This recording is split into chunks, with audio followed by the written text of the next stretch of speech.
जुगनू सी ना ते चमकदा जांदा ते सप्प ओहदे मगर लग गया। सप्प ओनू खान लगा ते जुगनू रुक गया।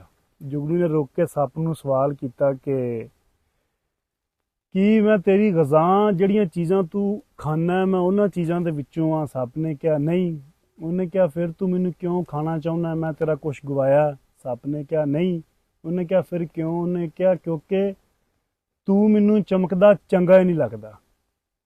जुगनू जिउंदा ही चमकण वास्ते, ठीक है, ਉਹਦਾ ਕੰਮ ਹੀ ਚਮਕਣਾ। ਇਸੇ ਤਰ੍ਹਾਂ ਮੋਰਲ ਇਹ ਗੱਲ ਦਾ ਕਿ ਸਾਡੇ ਮਾਸ਼ਰੇ ਨੂੰ ਜਿਹੜੀ ਲੋ ਲੱਗੀ ਪਈ ਆ, ਸੱਪ ਵਰਗੇ ਕਿਰਦਾਰ ਸਾਡੇ ਮਾਸ਼ਰੇ ਦੇ ਵਿੱਚ ਬਹੁਤ ਨੇ ਜਿਹੜੇ ਤੁਹਾਨੂੰ ਚਮਕਦਾ ਵੇਖ ਨਹੀਂ ਸਕਦੇ। ਜਦੋਂ ਤੁਸੀਂ ਇੱਥੋਂ ਇੱਥੇ ਆਉਂਦੇ ਹੋ, ਲੋਕਾਂ ਦੀ ਅੱਖਾਂ ਚਮਕਦੇ ਹੋ, ਸਾਹਮਣੇ ਆਉਂਦੇ ਹੋ, ਤਾਂ ਸੱਪ ਵਰਗੇ ਕਿਰਦਾਰ ਜਿਹੜੇ ਤੁਹਾਨੂੰ ਖਤਮ ਕਰਨਾ ਚਾਹੁੰਦੇ ਨੇ, ਰੋਂਦਣਾ ਚਾਹੁੰਦੇ ਨੇ। ਅਲੀਜ਼ਾ ਸਹਿਰ ਕੁੜੀ ਜਿਹਦੀ ਇੱਕ ਵੀਡੀਓ ਵਾਇਰਲ ਹੋਈ ਵਿਚਾਰੀ ਦੀ, ਸਭ ਤੋਂ ਪਹਿਲੀ ਗੱਲ ਤਾਂ ਇਹ ਵੀ ਉਸ ਕੰਜਰ ਬੰਦੇ ਨੂੰ ਫੜਨਾ ਚਾਹੀਦਾ ਜਿਹਨੇ ਇਹ ਵਾਇਰਲ ਕੀਤੀ ਹੈ, ਠੀਕ ਹੈ, ਕਿਉਂਕਿ ਉਹਨੇ ਇੱਕ ਔਰਤ ਦਾ ਅਤਵਾਰ ਖਰਾਬ ਕੀਤਾ। ਚਲੋ ਉਹ ਇੱਕ ਅਲੱਗਾ ਗੱਲ ਹੈ।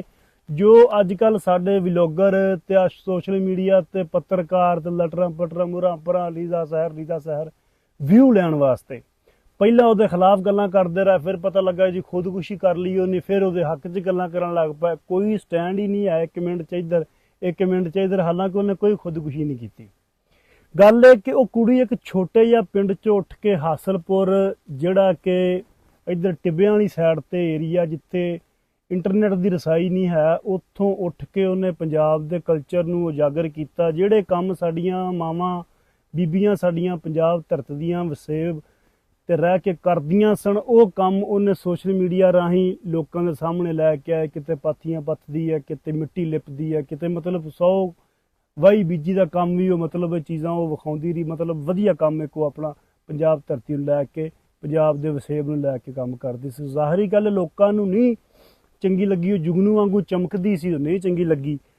ਸੋ ਗੱਲ ਕਰਨ ਦਾ ਮਕਸਦ ਇਹ ਵੇ ਕਿ ਹਰ ਬੰਦਾ ਚੋਰ ਹੈ, ਲੇਕਿਨ ਫੜਿਆ ਜਿਹੜਾ ਜਾਂਦਾ ਉਹੀ ਮਰੀਂਦਾ। ਲੇਕਿਨ ਹਰ ਬੰਦਾ ਚੋਰ ਹੈ, ਹਰ ਬੰਦੇ ਦੀ ਸਹੇਲੀ ਹੈ, ਹਰ ਬੰਦਾ ਇਹ ਕੰਮ ਕਰਦਾ, ਠੀਕ ਹੈ, ਲੇਕਿਨ ਜਿਹੜਾ ਫੜਿਆ ਜਾਂਦਾ ਉਹੀ ਮਰਦਾ। ਸਾਡੇ ਅੱਜ ਕੱਲ੍ਹ ਵੇਖਿਆ ਨੌਜਵਾਨੀ ਜਿਹੜੀ ਰਸ਼ਕਿਆਂ ਦੇ ਪਿੱਛੇ ਨੰਬਰ ਦੇਣ ਤੱਕ ਜਾਂਦੀ, ਕੁੜੀਆਂ ਨੂੰ ਮੋਟਰਸਾਈਕਲਾਂ ਦੇ ਪਿੱਛੇ ਨੰਬਰ ਦੇਣ ਤੱਕ ਜਾਂਦੀ ਹੈ। ਆਹ ਫੋਨਾਂ ਦੇ ਕਵਰਾਂ ਦੇ ਵਿੱਚ ਪਿੱਛੇ ਨਾ ਘਰੋਂ ਨਿਕਲਣ ਲੱਗਿਆ ਨੰਬਰ ਲਿਖ ਲੈਂਦੇ ਨੇ ਕਿ ਰਾਹ ਦੇ ਵਿੱਚ ਕੋਈ ਬੀਬੀ ਦਿਸੀ ਤੇ ਅਸੀਂ ਨੰਬਰ ਝੋਲੀ ਦੇ ਵਿੱਚ ਸੁੱਟਣਾ ਆਉਂਦੀ, ਅਸੀਂ ਉਹਨੂੰ ਨੰਬਰ ਦੇਣਾ ਆਪਣਾ, ਠੀਕ ਹੈ। ਉਹੀ ਅੱਜ ਬਹਿ ਕੇ ਟਿਕਟੋਕਾਂ ਤੇ ਇੱਧਰ ਉੱਧਰ ਇੱਕ ਔਰਤ ਦੀ ਤਦਲੀਲ ਕਰ ਰਹੇ ਨੇ। ਉਹਦਾ ਆਪਣਾ ਜ਼ਾਤੀ ਫੇਲ ਹੈ, ਉਹਦਾ ਪਰਸਨਲ ਮੈਟਰ ਹੈ, ਉਹਨੇ ਜੋ ਕਿਸੇ ਨਾਲ ਕਾਲ ਕੀਤੀ ਹੈ, ਜੋ ਕਿਸੇ ਨਾਲ ਕੀਤਾ, ਗੁਨਾਹ ਸਵਾਬ ਕੀਤਾ, ਉਹਦੀ ਜ਼ਿੰਦਗੀ ਹੈ।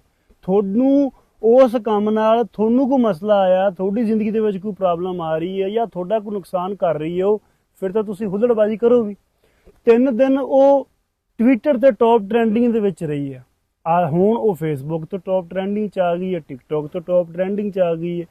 ਕੋਈ ਕੁਛ ਵਿਖਾਈ ਜਾਂਦਾ, ਕੋਈ ਕੁਛ। ਖੁਦਾ ਦਾ ਨਾਂ ਜੇ ਮੇਰੀ ਕੋਈ ਲੱਗਦੀ ਨਹੀਂ, ਮੈਂ ਜਸਟ ਗੱਲ ਉਹਦੇ ਪੱਖ ਦੀ ਇਸ ਤੋਂ ਕਰਦਾ ਪਿਆ ਕਿਉਂਕਿ ਉਹ ਕੱਲੀ ਚੋਰ ਨਹੀਂ ਹੈ। ਨੂਰਜਹਾਂ ਦਾ ਗਾਣਾ ਨਾ ਕਿ ਅਸੀਂ ਕੱਲੇ ਨਹੀਂ ਖਰਾਬ, ਇੱਥੇ ਸਾਰੇ ਨੇ ਜਨਾਬ, ਜਦੋਂ ਹੋਵੇਗਾ ਹਿਸਾਬ ਉਦੋਂ ਵੇਖ ਲਾਂਗੇ। ਮੈਂ ਤਾਂ ਗੱਲ ਕਰਦਾ ਕਿ ਇੱਕ ਕੱਲੀ ਵਿਚਾਰੀ ਕੁੜੀ ਨੂੰ ਚੋਰ ਬਣਾਤਾ। ਉਸ ਕੰਜਰ ਬੰਦੇ ਦਾ ਪਤਾ ਹੀ ਨਹੀਂ ਕਿਸੇ ਨੇ ਕੀਤਾ ਵੀ ਜਿਹਨੇ ਵਾਇਰਲ ਕੀਤਾ। ਤੁਸੀਂ ਆਪਣੇ ਵਿਊ ਲੈਣ ਵਾਸਤੇ ਤੁਸੀਂ ਇੰਨਾ ਕੁ ਨੂੰ ਜ਼ਲੀਲ ਕਰਦੇ ਪਏ ਹੋ ਕਿ ਹੁਣ ਮੈਂ ਵੇਖਦਾ ਪਿਆ ਸਾਂ ਕਿ ਕੁਝ ਬੰਦੇ ਉਹਦੇ ਪੱਖ ਦੀ ਵੀ ਗੱਲ ਕਰਦੇ ਨੇ ਨਾ ਵੀ ਬਾਈ ਕੀ ਹੋਇਆ ਜੇ ਉਹਨੇ ਕਰ ਲਿਆ, ਤੇ ਉਹ ਵੀ ਉਹਨਾਂ ਦੀ ਗੱਲ ਦਾ ਸਟਾਰਟ, ਉਹਨਾਂ ਦਾ ਬੋਲਣ ਦਾ ਤਰੀਕਾ ਇਸ ਤਰ੍ਹਾਂ ਦਾ ਹੁੰਦਾ ਕਿ ਵਿੱਚ ਉਹਨੂੰ ਵੀ ਤਦਲੀਲ ਉਹਦੀ ਵੀ ਕਰ ਰਹੇ ਨੇ, ਉਹਨੂੰ ਵੀ ਮਾੜਾ ਕਹਿ ਰਹੇ ਨੇ, ਵਿੱਚ ਉਹਦੀ ਸਪੋਰਟ ਵੀ ਕਰ ਰਹੇ ਨੇ। ਜਾਂ ਤਾਂ ਖੁੱਲ੍ਹ ਕੇ ਉਹਦੀ ਸਪੋਰਟ ਕਰੋ, ਹਾਂ ਠੀਕ ਹੈ।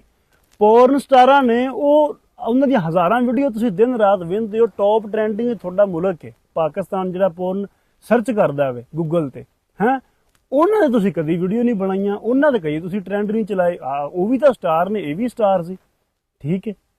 ਅਜੀਬ ਕੰਮ ਕਰਦੇ ਹੋ ਯਾਰ, ਜਾਂਦੀ ਕਰੋ ਧੀ ਭੈਣ ਕਿਸੇ ਦੀ, ਠੀਕ ਹੈ, ਉਹਨੇ ਗਲਤੀ ਕਰ ਲਈ। ਰਹੀਮ ਸ਼ਾਹ ਨੇ ਨਹੀਂ ਕੀਤੀ ਸੀ। ਰਹੀਮ ਸ਼ਾਹ ਸਾਰੇ ਉਹਨੇ ਕਿਹਾ ਬਿੱਲੀ 7 ਚੂਹੇ ਖਾ ਕੇ ਹਾਜ਼ਰੂ, ਤੁਹਾਡੀ ਪਾਰਲੀਮੈਂਟ ਤੱਕ ਉਹਦੀ ਰਸਾਈ ਹੈ, ਵਜ਼ੀਰ ਆਜ਼ਮ ਹਾਊਸ ਤੱਕ ਉਹਦੀ ਰਸਾਈ ਹੈ, ਤੁਹਾਡੀ ਸੈਲੈਬ੍ਰਿਟੀਆਂ ਨੂੰ ਉਹ ਜੇਬ 'ਚ ਪਾਈ ਫਿਰਦੀ ਹੈ, ਤੁਹਾਡੇ ਵਜ਼ੀਰਾਂ ਮਸ਼ੀਰਾਂ ਨੂੰ ਜੇਬ 'ਚ ਪਾਈ ਫਿਰਦੀ। ਲੇਕਿਨ ਅੱਜ ਵੀ ਉਹ ਸੋਸ਼ਲ ਮੀਡੀਆ ਤੁੰਨ ਕੇ ਆਉਂਦੀ, ਸਾਰਾ ਕੁਝ ਕਰਦੀ। ਉਹਦੀ ਵੀਡੀਓ ਵੀ ਵਾਇਰਲ ਹੋਈ ਸੀ ਤੇ ਤੁਸੀਂ ਉਹਨੂੰ ਜ਼ਲੀਲ ਵੀ ਬੜਾ ਕੀਤਾ, ਲੇਕਿਨ ਉਹ ਡਟੀ ਰਹੀ, ਕੋਈ ਚੱਕਰ ਨਹੀਂ। ਸੋ ਮਿਹਰਬਾਨੀ ਹੈ ਯਾਰ, ਜੇ ਕਿਸੇ ਵਿਚਾਰੀ ਦੀ ਉਹਦੇ ਕੋਲ ਹੋਊਗੀ ਗਲਤੀ ਤਾਂ ਉਹਦੀ ਜਾਨ ਛੱਡ ਦਿਓ, ਉਹਨੂੰ ਮਾਫੀ ਦੇ ਦਿਓ। ਉਸ ਕੁੱਤੇ ਦੇ ਪੁੱਤਰ ਨੂੰ ਫੜੋ ਜਿਹਨੇ ਕੀਤੀ। हाँ भाई तू क्यों की, ठीक है। ਜਿਉਂਦੇ ਵਾਸਤੇ ਰਹੋ।